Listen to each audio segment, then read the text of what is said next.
여러분 반갑습니다. 오늘 하이델베르크 교리문답, 오늘은 26문부터 8문까지 사도신경의 첫 번째 시간이라고 할 수 있습니다. 성부 하나님과 우리의 창조에 대한 고백을 함께 배우도록 하겠습니다. 여러분, 우리가 신앙인으로 살아갈 때에 여러분 중요한 것이 세 가지가 있습니다. 첫 번째는 뭐냐면 사도신경이며, 두 번째는 십계명이고, 세 번째는 주기도문입니다. 여러분, 그냥 무의미하게 외웠던 이 세 가지가 정말 중요한 의미를 담고 있습니다. 사도신경은요, 믿음의 근본을 얘기하고 있어요.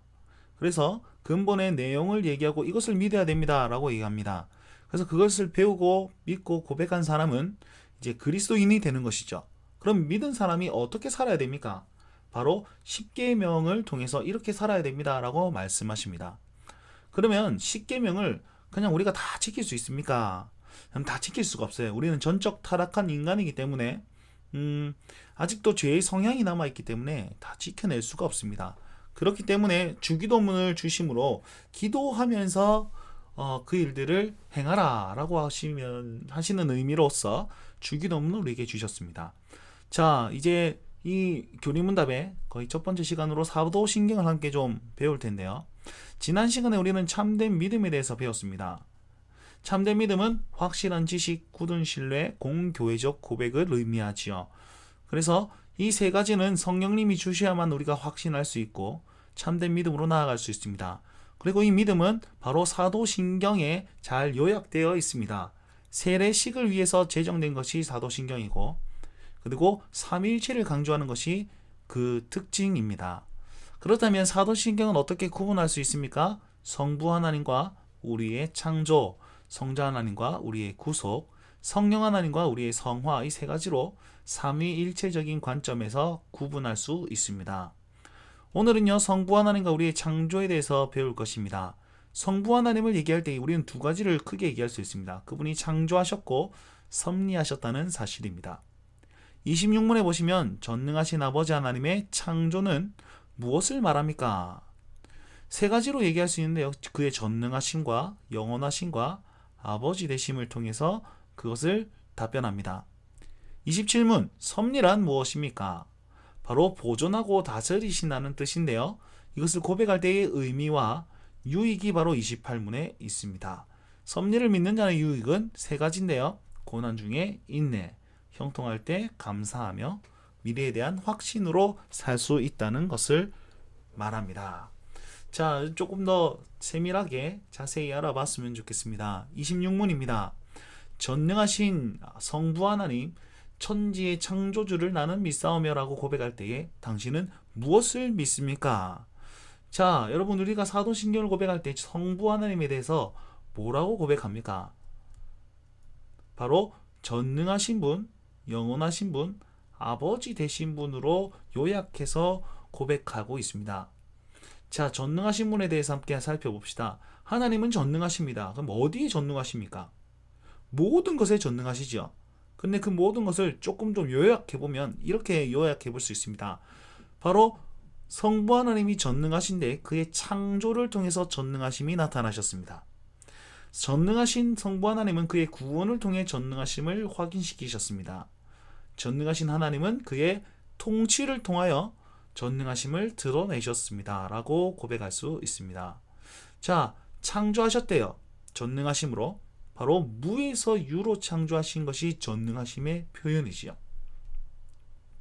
그러면 아무것도 없는 것에서 하나님께서 모든 것을 창조하셨습니다. 그것을 고백할 수 있는 사람은 어떤 것까지 이르냐면 자기 삶에 적용해보면 이렇게 고백할 수 있어요. 나의 존재의 목적은 바로 하나님께 있습니다 라고 말할 수 있습니다. 보세요. 아무것도 없는 중에 계획을 가지고 창조하셨으니까 나도 그렇게 창조하셨다는 것 아니겠습니까? 그러니까 내 존재의 목적을 다른 데 찾는 게 아니고 하나님께로 향할 수 있는 고백이 바로 전능하신 창조를 통해서 고백되어질 수 있다는 것이죠. 이해가 되십니까? 굉장히 중요한 것입니다. 두 번째, 전능하신 하나님께서 구원을 행하셨대요. 구원은 예수님께서 행하신 것이 아닙니까? 그런데 그 예수님을 통해서 성부 하나님의 뜻을 이루신 것이죠. 그래서 26문 답에 보시면 아버지 하나님을 얘기할 때에 성부 하나님을 얘기할 때 꼭 그 앞에 수식어가 우리 주 예수 그리스도의 아버지, 그의 아들 그리스도 때문에 나의 하나님과 뭐 이렇게 되는 거예요. 계속 성자 하나님과 연관지어서 얘기하고 있습니다. 그래서 우리는 예수님을 통해서만 창조주를 알 수 있고 예수님을 통해서만 새 창조가 될 수 있다는 사실을 경험할 수 있습니다. 그것이 구원이지요. 마지막으로 전능하신 하나님께서 통치하신답니다. 창조하신 것을 그냥 내버려 두시 아니하시고 작정하시고 섭리하심을 통해서 이끌어 나아가고 계신다는 뜻입니다. 자, 이 사실을 믿는다면, 전능하신 하나님을 통치하신다는 사실을 믿으면 지금도 나를 통치하신다는 거예요. 지금도 나를 이끌고 나가신다는 뜻입니다. 그래서 나의 모든 것은 하나님의 것입니다. 그렇게 고백할 수 있어요. 그래서 믿음과 신뢰가 이곳에서 생기는 것입니다. 여러분, 이 전능하신 성부 하나님을 고백할 때 이렇게 귀한 고백들이 포함되어 있다는 것이죠. 그래서 무기력하게 고백하지 마시고 이것을 기억하시면서 고백하셨으면 좋겠습니다. 그리고 우리 성부 하나님은 영원하신 하나님이십니다. 여러분, 이것은요, 시간과 공간을 초월한다는 뜻이죠. 여러분, 이 사실이, 그분이 영원하시다는 사실이 그분 잘났구나 이게 뜻이 아니고 우리에게 큰 위로와 확신을 줍니다. 왜요? 사람을 살리신 하나님이 그때만 살리신 것이 아니고 지금도 살리시는 분이시라는 사실이고, 사람을 구원하신 하나님이 그때만 아니고 시간과 공간을 초월하시기 때문에 지금도 나를 구원하신다는 거예요. 그 옛날 창조하신 하나님이 지금도 우리를 창조하실 수 있다라는 사실을 이 영원하심을 통해서 확신할 수 있습니다. 마지막으로 성부 하나님은 우리의 아버지가 되십니다. 왜요? 예수 그리스도를 통하여. 그분이 아버지가 되시고 예수님이 그의 아들 되시니까 예수님과 믿음으로 연합된 우리도 그분을 아버지라 부를 수 있게 되었습니다. 그러므로 말미암아서 성부 하나님께서 우리에게 어떤 유익을 주시냐면 26문 답에 보시면 그가 나의 몸과 영혼에 필요한 모든 것을 채워주신답니다. 왜요? 우리 아버지가 되시니까. 그리고 또한 어떠한 악도 합력하여 선을 이루게 하신답니다. 왜요? 그분이 우리의 아버지가 되시니까요. 그분은 전능하신 하나님이시기에 그러할 수 있고 신실한 아버지이기에 그리하시기를 원하십니다. 라고 26문 답 말미에 고백하고 있습니다. 얼마나 위로가 됩니까? 전능하신 하나님께시기에 할 수 있고 아버지가 되시기에 하기를 원하신대요. 야, 이것이 하나님의 사랑이고 하나님의 놀라운 은혜라는 사실입니다. 그래서 이 전능하신과 영원하신과 아버지 되신다는 것을 기억하시면서 사랑의 하나님과 능력의 하나님이 바로 나의 하나님이라는 사실을 늘 고백할 수 있었으면 좋겠습니다. 27문입니다. 하나님의 섭리란 무엇입니까? 하나님은 창조하시고 그냥 네 마음대로 살아라 내버려 두시지 아니하셨습니다. 보존하시고 다스리고 계신다는 것이죠. 이것을 전문용어로 섭리라고 합니다. 어떻게 보존하고 다스린다는 뜻은 창조하신 것을 유지하신다는 거예요. 어떻게요? 그분의 전능하심과 영원하심으로. 어떻게 그 일들을 행하십니까? 표현을 이렇게 놨습니다. 손으로 하듯이, 즉 쉬운 일이라는 것이지요. 그리고 하나님의 손 안에서 모든 것이 다 이루어진다는 뜻을 얘기하고 있습니다. 하나님의 능력과 전능하심이 손 안에 있다는 의미로서 그것들을 잘 미치고 계신다는 사실을 손으로 하듯이라고 교리문답은 표현하고 있습니다. 그리고 손으로 하듯이 그 의미가 무엇이냐면 하늘과 땅과 모든 피조물을 여전히 보존하시고 다스리신대요. 보존은 뭐냐면 우리 일상적으로 계속 흘러가는 거 있잖아요. 밤이 되고 낮이 되는 것. 그리고 봄, 여름, 가을, 겨울. 이것은 계속 로테이션 되면서 돌고 있잖아요. 날씨가 맑았다가 흐렸다가 맑았다가 뭐 이런 것들. 그다가 어린아이가 점점 성장하고 노년이 되면 이제 죽음에 이르게 하는 그 모든 사실, 창조의 원리들, 이것을 통해서 하나님께서는 보존하신다고 합니다. 두 번째는 다스리신다라고 얘기하는데, 이건 뭐냐면 재난 혹은 기쁨, 희노애락 등으로 우리를 다스리신대요. 다른 말로 표현하면 하나님께서 특별하게 이제 이끄심을 통해서, 재난을 통해서 하나님을 깨닫게 하시고 두렵게 하시고 바로잡아 주신다는 거예요. 기쁨을 통해서 하나님 살아계신 확인시켜 주신다는 거죠. 희노애락을 통해서 그 모든 의미들과 하나님의 능력을 경험할 수 있다는 것입니다. 그래서 답에 27문 답에 보시면 잎새와 풀, 비와 가뭄, 풍년과 흉년, 먹을 것과 마실 것, 건강과 질병, 부와 가난, 참으로 이 모든 것이 우연이 아니라 아버지의 손길이라는 사실을 우리는 고백할 수 있다는 것입니다. 방법이 어떻습니까? 법칙과 이적을 통한데요. 여러분, 우연이란 없다는 것입니다. 그래서 모든 것은 하나님의 계획에 포함되어 있고 그리고 이루어져 나간다는 사실이에요. 그 방법이 법칙이에요.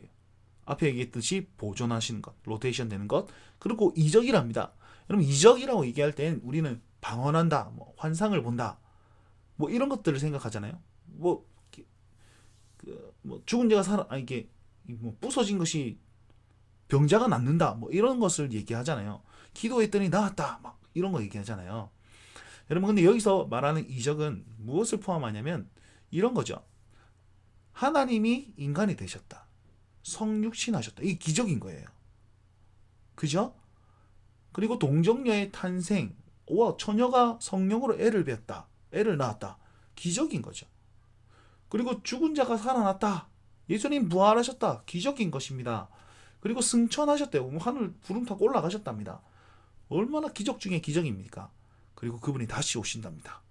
기적 중에 기적이죠. 여러분, 이것 모든 것들이 기적이, 이게 다 어디에 연관지어 있냐면 구원과 연관지어 있는 겁니다. 여러분, 죄인인 우리가 예수님을 믿고 의인이 되었다. 기적 아니겠습니까? 홍해가 갈라진 것보다 더 큰 기적이란 말이에요.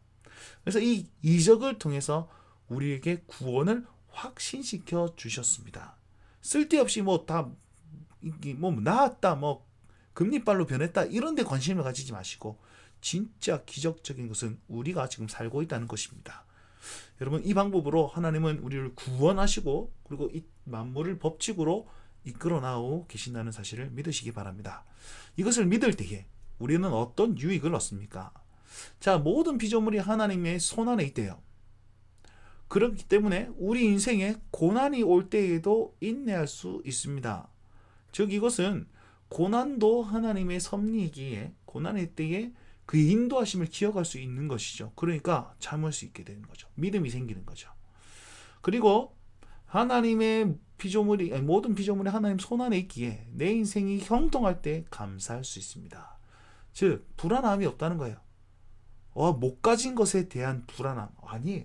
주신 것에 만족하고 감사가 생길 수 있습니다. 이 하나님의 섭리를 고백할 때, 마지막으로 하나님이 우리를 섭리하신대요. 그분의 계획은 미래에도 있대요. 그분의 계획은 미래 반드시 이루실 것이라는 거예요. 그래서 미래에 대한 두려움이 없는 거죠. 확신이 생기는 거죠. 자, 이 창조와 섭리에 대한 유익이 바로 이런 것입니다. 자, 여러분 기억하십시오. 하나님은 전능하십니다. 그리고 영원하신 분이십니다. 그렇기 때문에 모든 것을 할 수 있으시죠. 그런데 할 수 있으심으로 끝나는 것이 아니라 그분은 우리의 아버지가 되시기 때문에 우리에게 그 일들을 행하시길 원하시는 분이라는 사실입니다. 그분이 그 일들을 행하시고 원하셨고 이렇게 했을 때, 그리고 우리가 그것을 믿었을 때 고난에도 인내할 수 있고 형통할 때 감사할 수 있으며 미래도 확신으로 담대하게 나아갈 수 있다는 사실이 성부 하나님에 대한 그 고백 속에서 나타나게 되는 것입니다. 이 고백을 명확하게 하고 우리 삶에 적용하면서 승리할 수 있길 바랍니다. 여러분, 다시 한번 좀 질문을 통해서 배운 것을 좀 생각해 보셨으면 좋겠습니다. 사도신경은 성부 하나님을 고백합니다. 그분의 창조가 무엇이며 섭리가 무엇인지 의미를 다시 한번 되새겨 봅시다. 그리고 두 번째, 그것을 믿는 사람은 어떻게 고백할 수 있을까요? 전능하심에 대한 고백들이 있었고, 그죠? 섭리에 대한 유익들이 28문에 나옵니다. 그죠? 다시 한번 고백해 봤으면 좋겠습니다. 자, 그리고 이 고백을 할 때에 유익이 세 가지가 있습니다. 28문. 그러면 그것을 고백하는 자는 어떻게 살아야 될까요? 그렇죠? 인내와 감사와 확신. 그것을 자기 언어로 표현해 보셨으면 좋겠습니다. 자, 지금까지 성부 하나님과 우리의 창조에 대해서 함께 배웠습니다. 여러분, 고백에 대한 풍성함을 누릴 수 있길 간절히 바랍니다. 여기까지입니다. 감사합니다.